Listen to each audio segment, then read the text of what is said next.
Alhamdulillah di pagi hari ini kita masih diberi kesehatan oleh Allah Subhanahu wa taala karena akan melakukan suatu diseminasi aksi nyata program pendidikan guru penggerak budaya positif, di mana calon guru penggerak akan memaparkan aksi nyatanya tentang budaya positif di sekolah yang nantinya akan dipaparkan sama Ibu Ati Sumiati dan Ibu Vina Rahma Putri. Untuk membuka acara ini, marilah kita bersama-sama membaca lafaz basmalah. Untuk susunan acaranya, yaitu pertama pembukaan, yang kedua sambutan dari kepala sekolah yang akan disampaikan oleh Pak Anton Apri FPD. Kepada Pak Anton, kami persilakan. Bismillahirrahmanirrahim. Assalamualaikum warahmatullahi wabarakatuh. Waalaikumsalam warahmatullahi wabarakatuh. Alhamdulillah rabbil alamin, kita diberi kesehatan dan Bapak semua. Kesehatan kita untuk mengikuti diseminasi budaya positif dari kedua calon guru penggerak kita, yaitu Ibu Ati Sumiati dan Ibu Vina Rahma Putri. Sama-sama berupaya kita sampaikan keberkatan Nabi besar Muhammad sallallahu alaihi wasallam. Allahumma shalli ala Muhammad.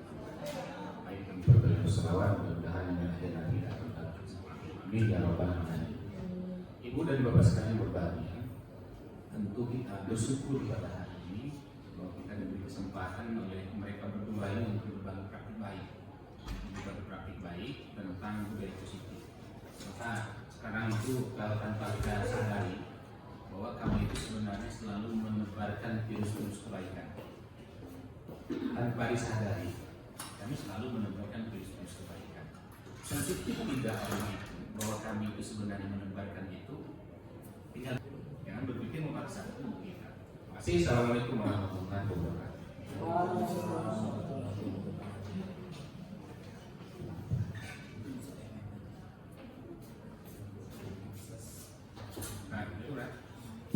Terima kasih atas pemaparan yang sudah diucapkan oleh kepala sekolah kita, yaitu Pak Anton Apri. Mudah-mudahan apapun yang keinginan dari Bapak Kepala Sekolah dan untuk memajukan pendidikan yang ada di sekolah kita semakin maju dan jaya. Untuk selanjutnya acara kedua yaitu pemaparan tentang diseminasi aksi nyata program pendidik guru penggerak tentang budaya positif di sekolah yang akan dipaparkan oleh saya sendiri. Siapa itu? Ya, saya sendiri ya, Ibu Ati Sumiati. Oh itu. Oke. Kita lanjut saja, Bapak dan Ibu semuanya. Saya minta konsentrasinya, di mana tujuan kegiatan diseminasi aksi nyata program pendidikan guru penggerak budaya positif, yaitu tujuannya calon guru penggerak dapat menyampaikan pembelajaran dari penerapan konsep inti dari modul budaya positif serta pemahamannya mengenai konsep-konsep inti dalam modul budaya positif. Kita perhatikan video berikut ini sebelum masuk ke pembahasannya. Just saved my life. Huh? So I'm doing what? That there is something. Masih ada yang lainnya.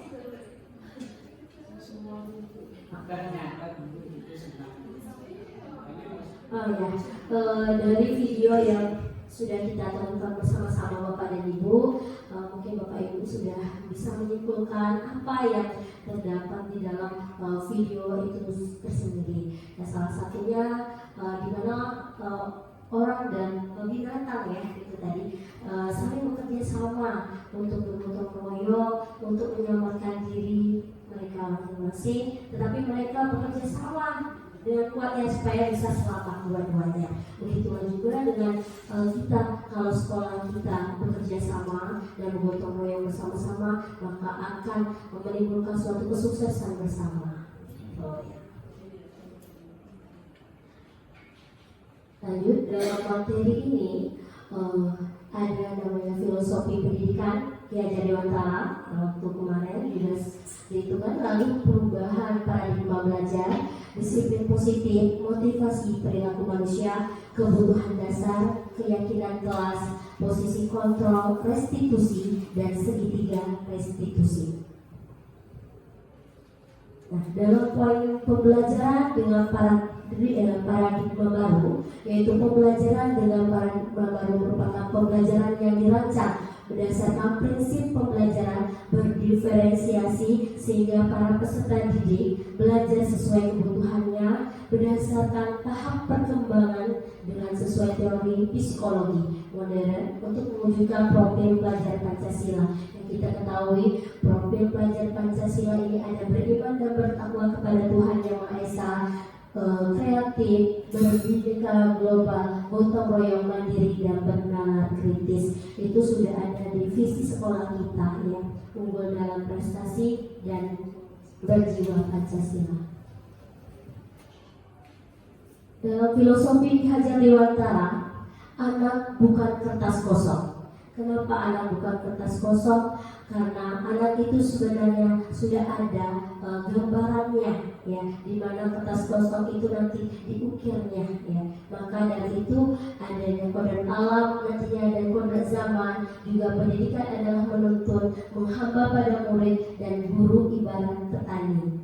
Nah, waktu itu kita menjelaskan bahwa guru itu menanam jagung harus diolah dengan baik dan diurus dengan baik. Begitu juga kita mengolah murid dengan baik dan bertutur kata yang baik, maka akan tumbuhlah, ya, ibaratnya pelajar yang baik juga.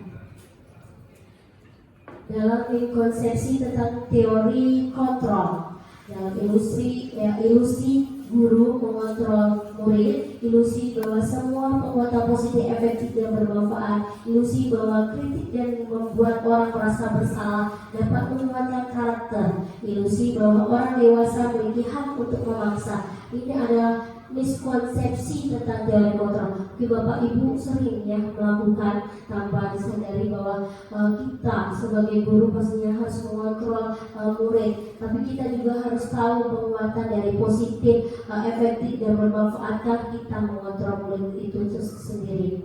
Bila kita ingin membuat kemajuan perlahan, sedikit-sedikit ubahlah sikap atau perilaku Anda. Namun bila kita ingin memperbaiki cara-cara utama kita, maka kita perlu mengubah kerangka acuan kita. Ubahlah bagaimana Anda melihat dunia, bagaimana Anda berpikir tentang manusia, ubahlah paradigma Anda, skema pemahaman dan penjelasan aspek-aspek tertentu tentang realitas. Karena kita tahu kita ini banyak menuntut dengan murid dibandingkan kita menuntun. Nah, dari itu kita sebagai guru kita harus memberikan contoh positif dulu kepada murid, datang tepat waktu, lalu kita memberikan kedisiplinan yang baik kepada anak, berpakaian yang rapi. Itu salah satu contoh budaya positif yang bisa dicontoh oleh anak-anak. Lalu kita juga bisa membuat orang merasa kenapa nanti ini ada di paradigma, ya, restitusi, dan juga ada ilusi di mana kita membuat orang merasa bersalah. Nah, di mana kenapa sih kamu datang kalau nanti ada di pembahasan ini? Dalam mengubah paradigma stimulus respon keperdataan teori kontrol itu ada stimulus respon dan teori kontrol.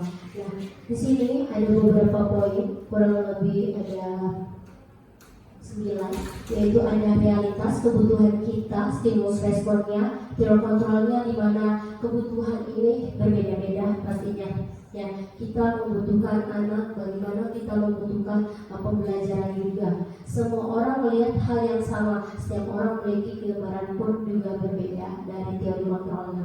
Stimulus respon kita mencoba mengubah orang agar berpandangan sama dengan kita. Lalu teori kontrolnya kita berusaha memahami pandangan orang lain tentang dunia.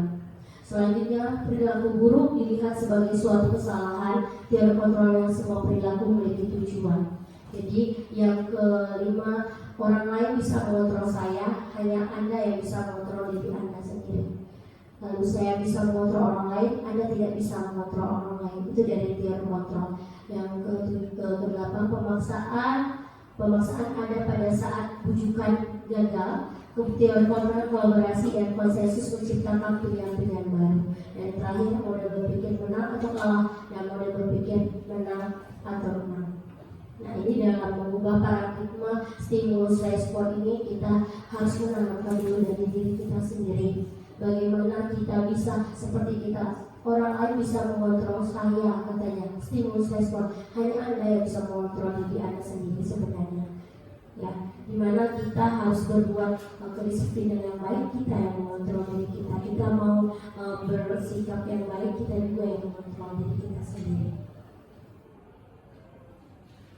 Masuk ke dalam disiplin positif. Dalam disiplin positif ini adalah berasal dari kata disiplin berasal dari kata belajar. Disiplin mengacu pada disiplin diri yang memiliki tanggung jawab terhadap apa yang dilakukannya berdasarkan nilai-nilai yang diyakini. Dan disiplin positif merupakan salah satu cara penerapan disiplin yang bertujuan untuk menumbuhkan kesadaran serta memberdayakan murid tanpa imbalan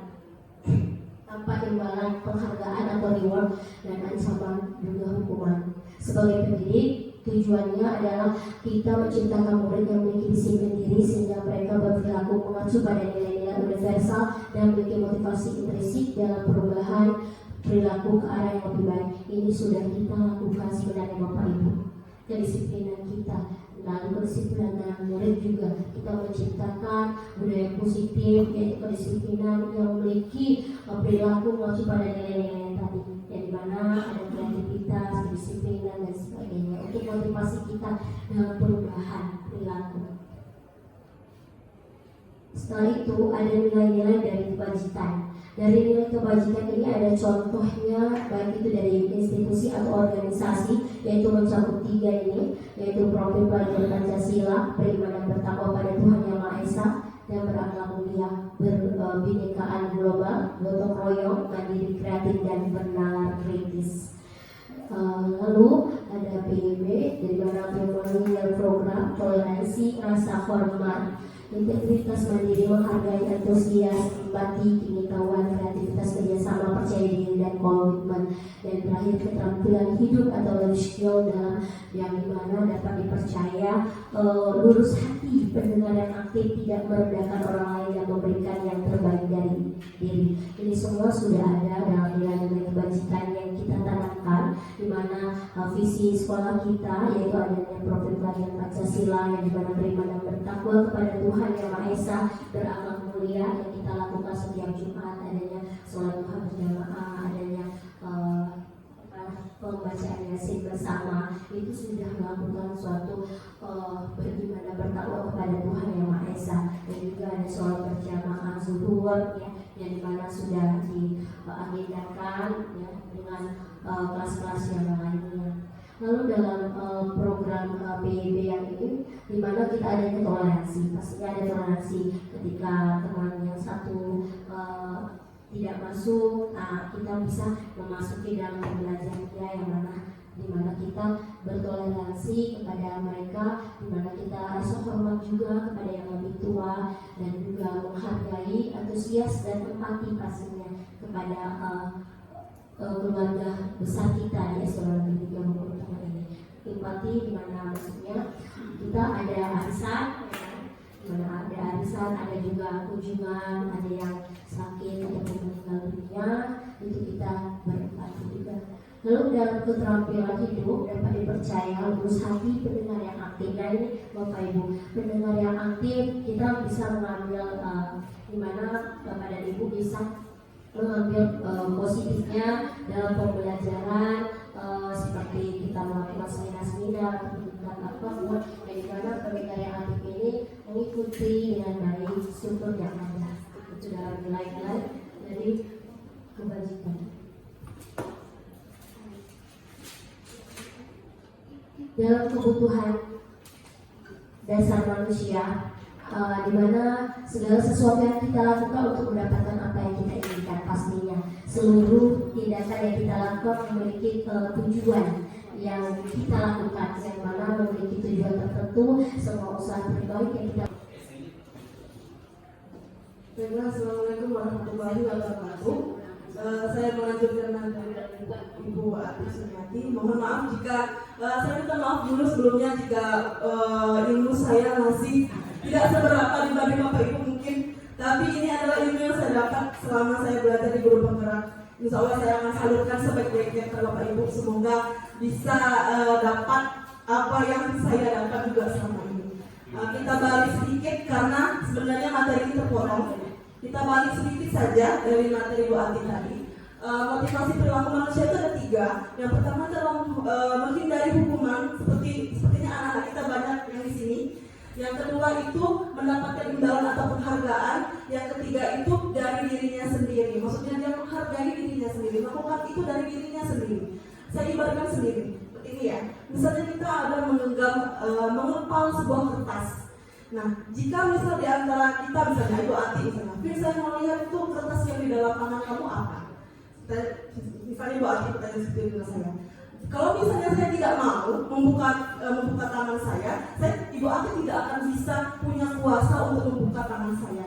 Kuasa untuk membuka tangan itu dari diri saya sendiri. Jadi jika kita melakukan hal-hal yang baik, jika kita melakukan budaya-budaya positif yang kita lakukan selama ini, jika itu dari diri kita sendiri tanpa dari dorongan orang lain, maka itu akan berjalan sesuai dengan apa yang kita lakukan selama ini akan terus beriring seperti itu. Maksudnya tanpa adanya paksaan. Nah, dari 3 hal motivasi perilaku ini yang kita hindari untuk anak-anak itu adalah poin 1 dan poin 2. Poin 1 itu menghindari dari ketidaknyamanan hukuman. Jadi selama ini anak merasa terbebani. Dia melakukan hal-hal positif itu merasa terbebani karena dia takut hukuman. Selama ini anak takut telat karena dia takut mungkin sholat duha. Karena dia selama ini tidak pernah melakukan hal itu seperti itu. Yang kedua, nah ini yang saya pelajari. Penghargaan itu juga tidak bagus. Selama di grup penggerak ini yang saya pelajari. Saya pikir selama ini penghargaan itu yang bagus. Anak-anak yang memiliki hal-hal positif atau dia memiliki prestasi penghargaan yang selama ini saya berikan, saya pikir itu sudah baik saya lakukan. Ternyata ini tidak baik setelah saya pelajari di grup penggerak. Yang bagus itu adalah anak yang menghargai dirinya dan melakukan hal itu dari dirinya sendiri, tanpa dari dorongan orang lain, dari intrinsiknya, dari dalam dirinya, bukan dari luar atau ekstrinsiknya. Kita lanjut ke kenapa hukuman itu tidak baik. Nih, hukuman itu bersifat satu arah, biasanya mendadak. Misal ini saya contohkan.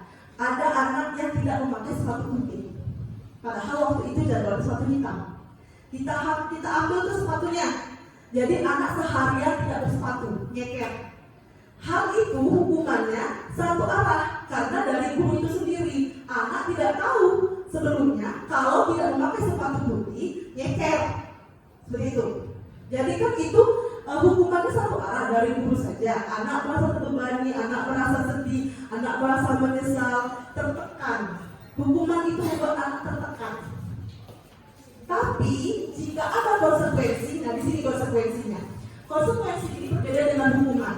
Konsekuensi sebelumnya kita sudah ada nih pembicaraan dengan anak. Misalnya seperti ini. Nah, kalau misalnya kamu telat, apa yang kamu mau? Apa yang sanksi? Apa yang kamu mau? Apa yang membuat kamu ikhlas? Jika kamu telat, ini adalah konsekuensi dari kamu sendiri. Masukan dan ide dari kamu sendiri. Saya telat Bu, ya udah saya bersihkan kelas. Itu dari dirinya sendiri. Jadi pada saat dia membersihkan kelas, dia akan merasa oh ya udah, ini kan dari saya. Ini kan ide saya. Saya kemarin yang bilang sama ibu kalau saya telat, saya akan membersihkan kelas. Dia ikhlas gitu. Itu konsekuensi. Bedanya konsekuensi dengan hukuman seperti itu. Kalau menurut saya, hukuman sekarang tidak baik lagi itu digunakan. Bagaimanapun permasalahannya. Nah, dihukum oleh penghargaan. Tadi saya bilang penghargaan memang tidak baik lagi digunakan. Kenapa? Karena pengaruhnya ada jangka pendek dan jangka panjang. Jangka pendeknya nih, misal anak melakukan sesuatu kita kasih penghargaan. Jadi anak tersebut bergantung dengan penghargaan. Dia akan melakukan jika ada penghargaan. Dia akan termotivasi jika ada penghargaan atau sanjungan dari gurunya. Kemudian penghargaan tidak efektif. Kenapa tidak efektif? Dia misal begini, ada si A, selalu saya sanjung ketika dia maju ke depan, ketika dia benar. Namun ketika dia salah, tidak saya berikan sanjungan atau pujian. Nah, jadi semangat dia itu tidak sekuat dari sebelumnya dia lakukan kalau dia benar. Kalau misalnya dia salah, oh ya saya salah nih, kamu salah ya, nanti perbaikin lagi. Jadinya dia, oh ya udahlah kalau gitu biasanya itu saya nggak mau lagi lah maju. Gitu. Semangatnya sudah menurun, tidak sama kayak awal-awal yang dia selalu disanjung-sanjung seperti itu. Kemudian penghargaan merusak hubungan, nah ini yang jadi selalu masalah. Ketika kita memuji salah satu anak, pasti ada anak lain yang iri. Anak-anak lain pasti merasa, wah ibu kok selalu itu terus, sanjung, yang itu terus dipanggil. Nah, makanya kok nengok itu terus kok nggak.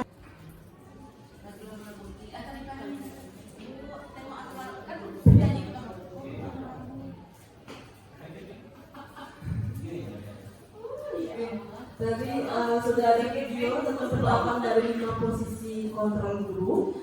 Memang minimal yang harus kita lakukan adalah sebagai pemantau. Karena baiknya kalau kita sebagai manajer, itulah kegunaan dari keyakinan kelas yang kita punya, dari punya keyakinan sekolah terlebih dahulu sampai merujuk ke kelas masing-masing punya keyakinan kelas yang kita sudah ada.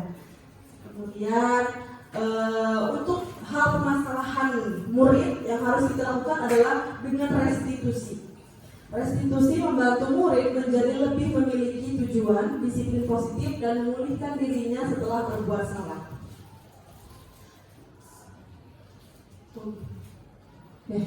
Ada yang namanya segitiga restitusi karena ada 3 tahap. Tahap yang pertama adalah menstabilkan identitas. Kemudian menanyakan validasi tindakan yang salah. Baru yang terakhir adalah menanyakan keyakinan. Untuk menstabilkan identitas biasanya setiap orang pasti pernah melakukan kesalahan. Jadi kita buat dulu anaknya, oh iya nak wajar kamu kesalahan, kalau seperti itu. Kalau kamu telat mungkin ibu juga pernah telat seperti itu. Jadi anaknya dibuat nyaman dulu nih awal-awalnya, jangan dibuat tegang dulu. Kemudian kamu bukan satu-satunya yang pernah melakukan ini, ada teman yang lain kok yang pernah melakukan ini gitu. Kemudian baru validasi tindakan yang salah. Baru kita tanya nih, baru kita lihat tuh anak tuh paham nggak sih kalau dia salah gitu kan? Setelah kita sanjung-sanjung tadi, ya ibu juga suruh melakukan hal seperti itu kalau seperti di posisi kamu seperti itu. Tapi kita tanya dulu, dia sadar nggak kalau dia salah seperti itu? Gimana caranya? Kamu tentu punya alasan mengapa melakukan itu. Jadi dia tahu tuh, ya bu, saya tadi telat karena saya bangunnya kesiangan, gitu. Karena saya tidur jam 2 gitu. Kemudian adakah cara yang lebih efektif untuk mendapatkan apa yang kamu butuhkan? Gitu. Kemudian untuk menanyakan keyakinan, nah itu kegunaan dari keyakinan kelas yang kita punya tadi. Jadi sebelum kita menerapkan segitiga restitusi, kita harus punya keyakinan dulu. Keyakinan kelas namanya. Keyakinan kelas apa yang telah kita sepakati, gitu. Keyakinan kelas apa yang kamu langgar, jadi anak tahu, oh ya bu, saya melanggar menghormati orang lain, gitu seperti itu. Jadi itu adalah materi terakhir Bapak Ibu. Jadi kita bisa simpulkan kalau selama ini kita rasa penghargaan adalah hal yang cukup positif kita lakukan, tapi itu juga bisa berdampak buruk untuk anak-anak kita. Kemudian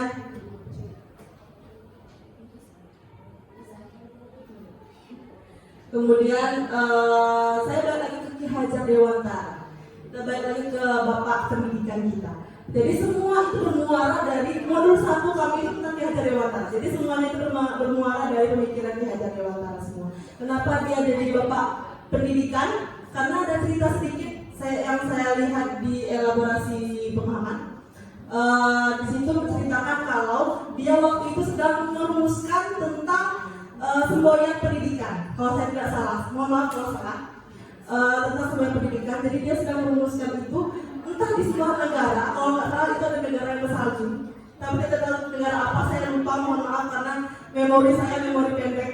Jadi saya lupa. Jadi Bapak Ki Hajar Dewantara ini sedang merumuskan tiga semboyan pendidikan gitu. Jadi anak-anak ini merengek-rengek manis. Jadi dia sedang berpikir seperti kita sedang merumuskan. Jadi anak ini ribut, datang dia ini dengan pemikirannya, dengan kekesalannya, dia angkat anaknya keluar. Angkat anaknya keluar rumah, dia tutup pintunya. Jadi dia mulai kerjain lagi. Sampai akhirnya dia tersadar kok tidak ada suara anak saya lagi di luar. Kenapa tidak ada bunyi anak saya merengek lagi seperti itu? Akhirnya dia buka pintu dan dia lihat anaknya sudah membeku mengiru. Maka keluarlah semboyan dia yang mengatakan bahwa guru harus menghamba dengan murid. Itulah yang keluar dan tercetus dari mulut Ki Hajar Dewantara setelah dia melakukan itu kepada anaknya. Jadi mengapa kita menghamba dengan murid? Bukan kita bersujud ya. Kalau menghamba itu ya bersujud gitu, bukan. Apapun kebutuhan belajar murid, kalau bisa sebisa mungkin guru itu memberikan keluasan sebebas-bebasnya untuk murid untuk mengeksplor ilmunya. Dan kalau bisa sebaik-baiknya kita itu apa kebutuhan murid tadi belajarnya. Misal dia lebih ke kinestetik, seperti awal-awal kita masuk sudah ada tuh di data-data anak kita, dia kinestetik, dia ini lebih ke apa sih? Visual ya gitu. Oh dia lebih sering mendengar aja nih, lebih suka mendengar. Anak ini suka bergerak-gerak kemana-mana nih, seperti itu. Ya itu namanya kebutuhan belajar. Jadi kita sebagai guru kalau bisa seminimal mungkin, semaksimal mungkin maksudnya memenuhi kebutuhan belajar anak. Itulah yang namanya menghamba kepada murid, menghamba kepada anak. Menghamba di sini bukan dalam kata-kata sholat, sujud seperti itu, ikut alur anak, bukan. Kita tetap dalam koridor kita, tapi kita tetap memenuhi kebutuhan belajarnya seperti itu. Kemudian itu saja Bapak Ibu kesimpulan yang dapat saya berikan. Karena memang ilmu saya memang masih cetek sekali tentang guru penggerak ini, makanya saya sedang belajar. Dan saya tidak mungkin berada di sini sebenarnya karena ilmu-ilmu saya juga kayaknya lebih baik Bapak Ibu sebenarnya yang tidak mengikuti guru penggerak, apalagi ada Pak Ija di sini. Sebenarnya saya cukup ke depan. Sementara Bapak ada bagus, alhamdulillah. Ini video terakhir, semoga menghapus rasa kantuk kita. Karena saya tahu materi ini cukup membuat kita pusing. Video terakhir semoga menjadi penyegaran